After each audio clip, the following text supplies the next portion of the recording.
Alors, il faut savoir que, au départ, pour faire les scoreboards, des streams Eurovision, on utilisait l'application Scorewiz. Scorewiz, c'est ça.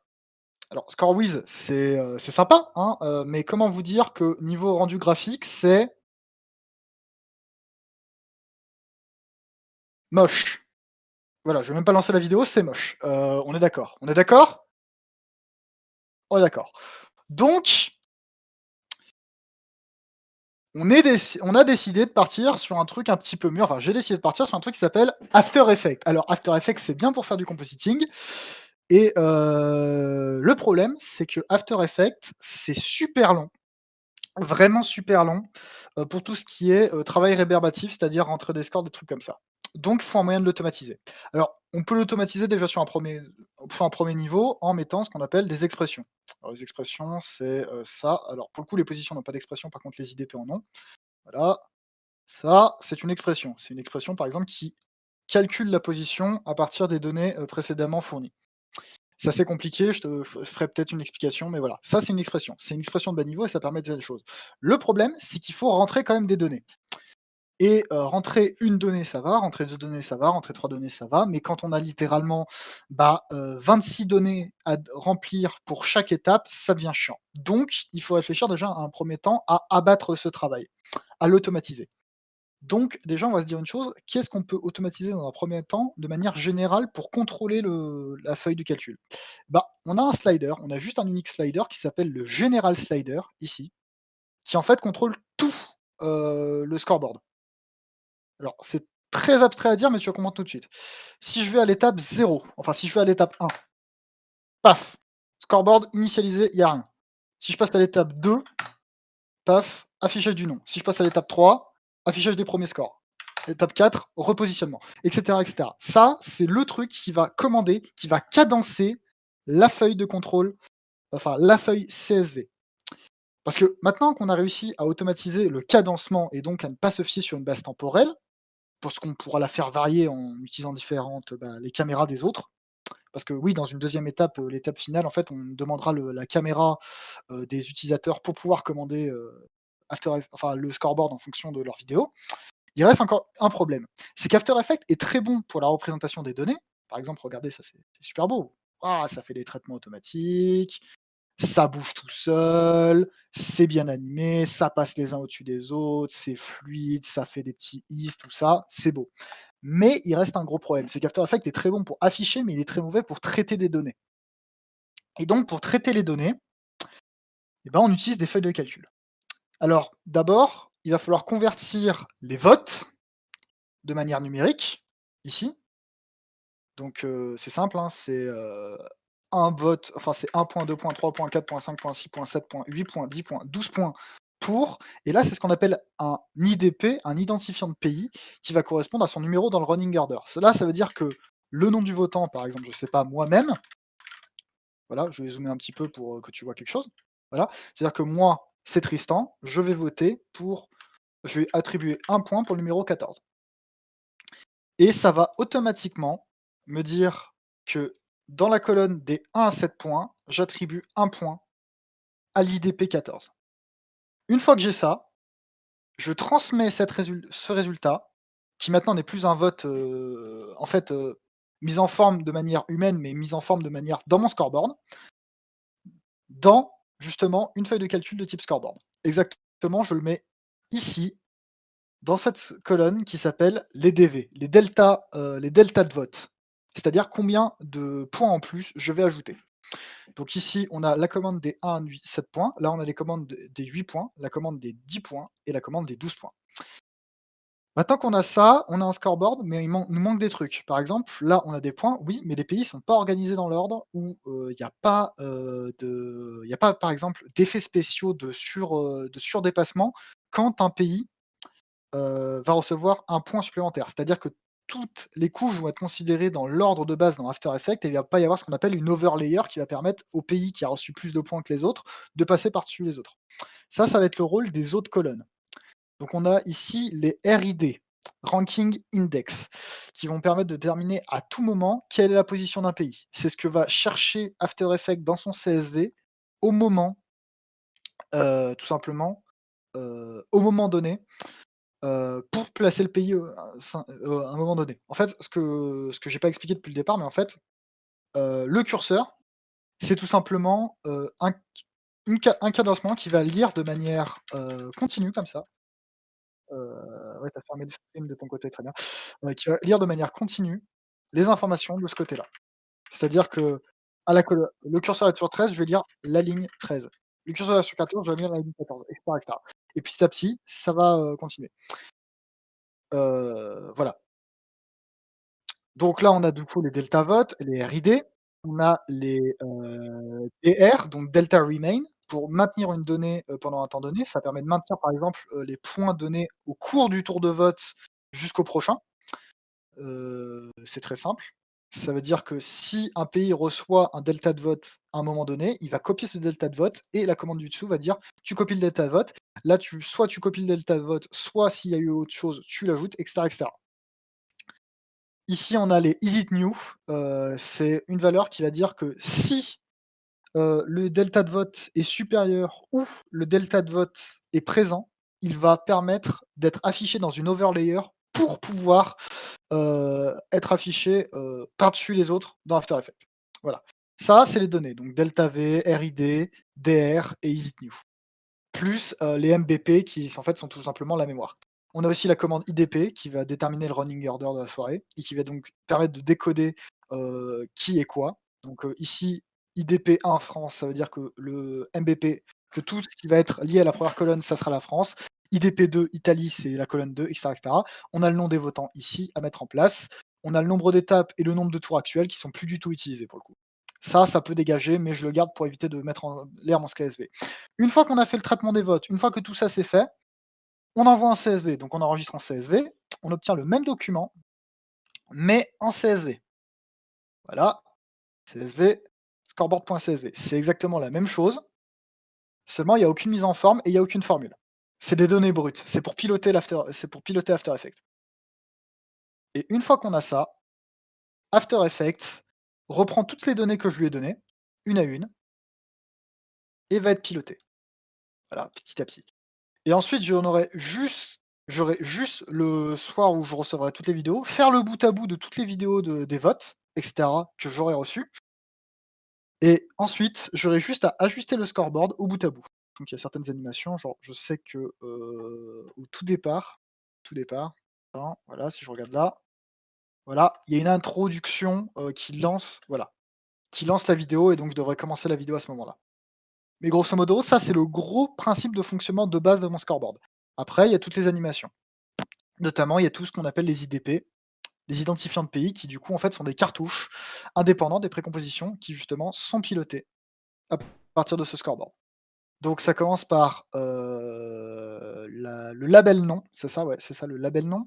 Ouais, c'est ça, le label nom, qui est tout simplement, un texte source qui va prendre comme référence le nom de la composition, donc ici c'est IDP1, qui va du coup, soustraire tout ce qui est, l'IDP et l'espace, donc il va soustraire tout ce que nous on a besoin pour le comprendre intellectuellement, et il va juste donc retenir que le 1, et il va dire: «OK, et ben, le nom du pays, il se trouve dans la colonne 4, à l'indication J, donc à l'indication du numéro, de l'IDP, -1». Parce qu'en fait, on commence à 0 alors que sur une feuille 16, enfin, sur l'interprétation After Effects, on commence à la ligne 0, alors que sur une interprétation CSV, on commence à 1.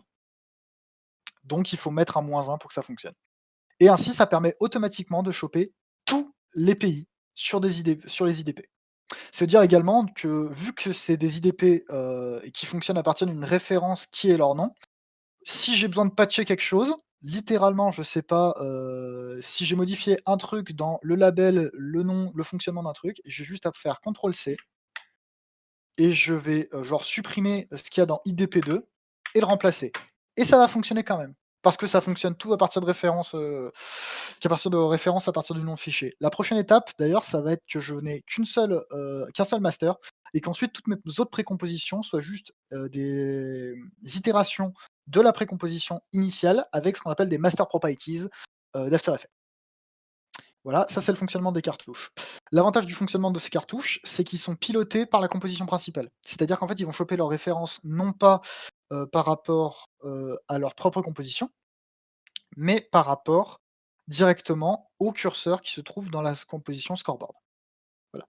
Ça, c'est le fonctionnement des IDP et le fonctionnement des IDP permet de fait, permettre, on va dire de ouais, c'est ça, d'intensifier le fonctionnement du scoreboard et donc de ne pas avoir un gros cafouillis général dans la précomposition de base scoreboard. On retourne dans scoreboard.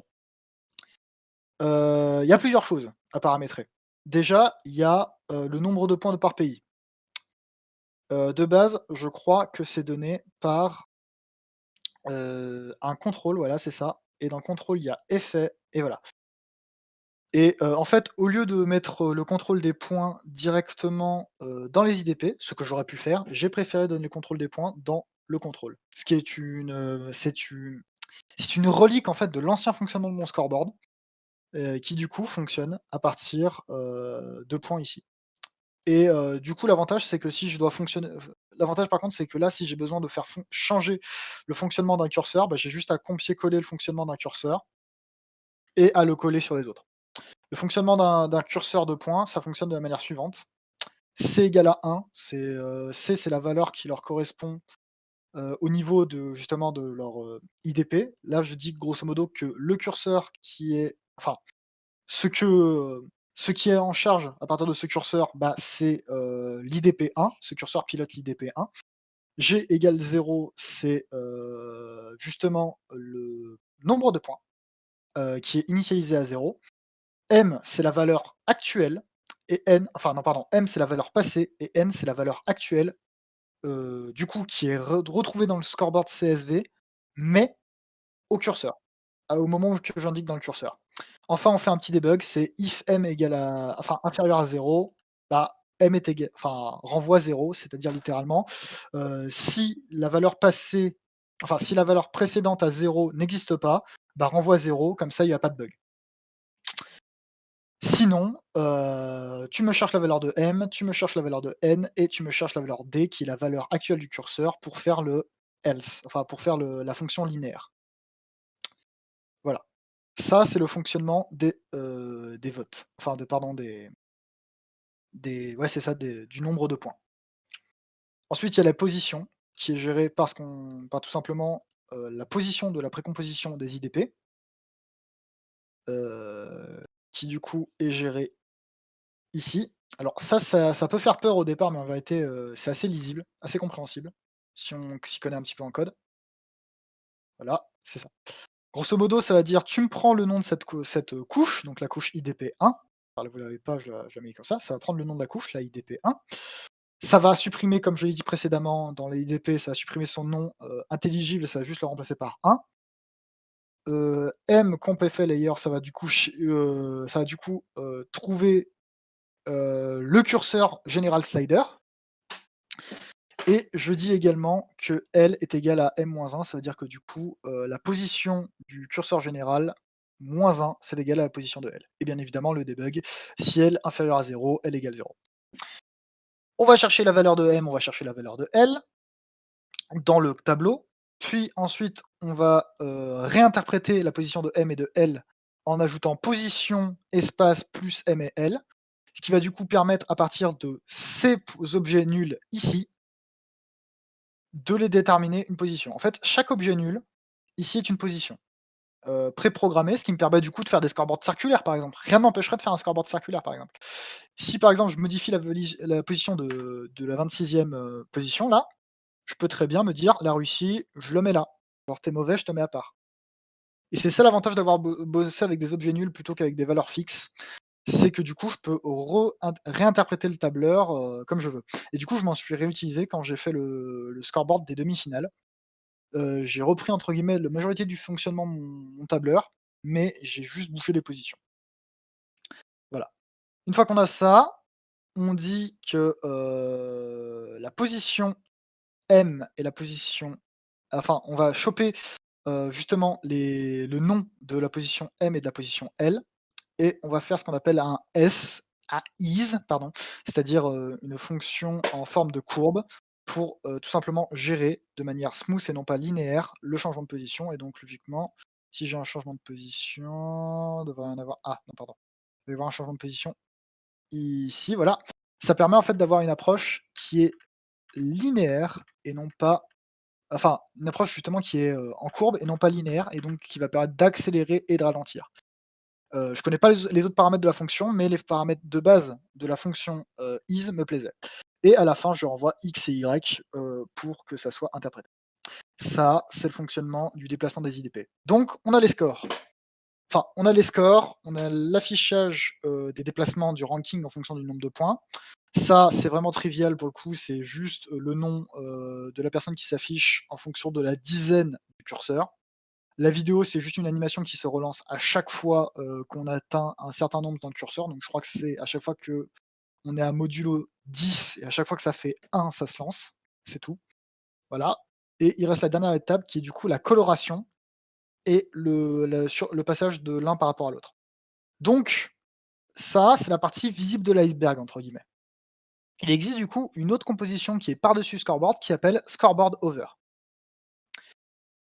Je vais lancer Scoreboard Over, voilà. Scoreboard Over, c'est juste la même composition, mais ça désactive tous ceux qui n'ont pas de nouvelles valeurs. C'est la fameuse valeur is it new. S'il y a une valeur is it new, ça va activer, du coup, la visibilité, donc l'opacité et ça va la mettre à 100 et ça va permettre du coup de pouvoir faire des chevauchements sans qu'il y ait de cacophonie visuelle. Voilà, tac, voilà. Par exemple là, la Suède vient de recevoir 10 points, elle a été mise en avant. Ensuite, c'est l'Australie qui va recevoir 12 points. Donc l'Australie se déplace, tac, et du coup, elle est sur l'overlayer et il y aura pas de problème de cacophonie. Il reste un dernier truc à gérer du coup, c'est la partie delta, qui est assez simple à comprendre et la partie de remain. Je vais aller donc du coup dans l'Australie qui était donc du coup l'IDP combien? C'est l'IDP 3, donc je vais aller dans l'IDP 3 pour montrer comment ça fonctionne. Voilà. Alors, voilà, encore un IDP. Un IDP donc vous savez ce que c'est logiquement, hein, je vous ai montré il y a quelques minutes. Un DP, ça fonctionne, comme un calque, enfin pardon, comme une composition à part qui est indexée par rapport à son nom. Il y a du coup 2 choses qui vont être gérées indépendamment par rapport à aux paramètres du scoreboard. C'est le point qui est du coup un rappel du curseur, donc ça c'est assez simple à comprendre. Mais il y a 2 choses supplémentaires, c'est ce petit, carré qui va s'ajouter par-dessus le drapeau du pays qui s'appelle le delta. Donc, c'est-à-dire, un carré qui va s'afficher si il y a, une différence de score actuelle dans le tour de vente et une coloration s'il est en 12. Alors la coloration s'il est en 12 pour le coup, ça c'est vraiment trivial, c'est le calque de forme, c'est l'effet, c'est le remplissage et le remplissage rempli d'une couleur particulière. Ça prend le con, ça le met, ça le voilà, truc comme ça. Tout ce qu'il faut retenir, c'est si M ou si L est égal à 12, donc si la valeur actuelle du delta est de 12 ou si la valeur passée est de 12, tu mets de l'or, sinon tu mets un bleu classique. Voilà et en plus, ça se déplace si jamais il y a un delta et enfin, le dernier truc qu'il faut retenir, c'est, la coloration, arrière de l'ombre qui, du coup, est également à remplir tout court et qui dit que, si tu as des points si attends. Si tu as des points et bah, tu vas te coloriser petit à petit et tu vas passer, bah, tout simplement en bleu plus clair. Sinon, bah, tu restes comme tu es, tu es de couleur de base. Voilà, c'est ça. Je vérifie juste la switch case. Voilà, if m l voilà. Ouais, c'est bien ça. Voilà et du coup, ça permet de gérer les différents niveaux de delta. Donc voilà comment fonctionne mon scoreboard. C'est un long travail de recherche parce que forcément ça c'est introuvable sur internet, personne n'a eu l'idée de faire ça. Alors d'un autre côté, plein de personnes vont me dire: «C'est pas optimisé, c'est assez, perfectible sur certains points». Oui, mais en tout cas ça permet de faire un truc, qui moi me plaît et satisfait personnellement, qui nécessite pas vraiment de code profond, qui nécessite, qui est du coup une vidéo ensuite que je peux envoyer à quelqu'un, donc je suis sûr que le résultat, que j'obtiens sur mon écran, c'est le même qu'il y aura en live. Et surtout, petit truc, ça m'a permis d'apprendre plein de choses sur After Effects en optimisation, en code, en expression. Ça m'a permis d'intégrer un fichier CSV. C'est hyper, je trouve qualitatif sur certains points. Et il y a aussi un dernier truc que je voulais dire. Ah oui, petit truc, c'est que oui, là, la vidéo est exportée sur fond bleu, mais pour faire des économies dans l'optique que ça soit uploadé le plus vite possible, il faut qu'on en fasse un H.264. Donc déjà, j'ai optimisé mon média encodeur pour que ça soit, le plus rapide au niveau traitement. C'est-à-dire qu'on va rendre une vidéo qui n'est pas en 1080p, mais je crois qui est en 900p, histoire d'avoir un peu de réduction de pixels. Ensuite, on va rendre directement sur la carte graphique en encodage matériel 4.0 pour obtenir un encodage très rapide. On va encoder avec avec des tolérances qui sont assez fortes au niveau de l'encodage et surtout, on va pas rendre avec un fond, on va rendre surtout pas avec, une couche alpha, on va rendre tout simplement avec une couche violette qui va du coup permettre l'intégration, en chroma key vu que le violet est la seule enfin le rose, c'est du rose très exactement, le rose est la seule couleur qui n'est pas présente dans les drapeaux européens. Ah oui, il y a aussi un petit truc, c'est, j'ai laissé, une petite indication en haut à gauche. Alors certains diraient que je devrais la virer sur l'export final. Je préfère la laisser, comme ça Michael sait exactement, où il en est dans ses étapes et s'il est en moment de pause ou s'il est en moment, d'animation et donc il peut faire ses pauses pile au bon moment. Voilà, ça c'est le fonctionnement de mon scoreboard Eurovision sur After Effects. Il y a quelques variantes pour la version publique et la version demi-finale, mais globalement, on est sur, du pareil au même. Voilà.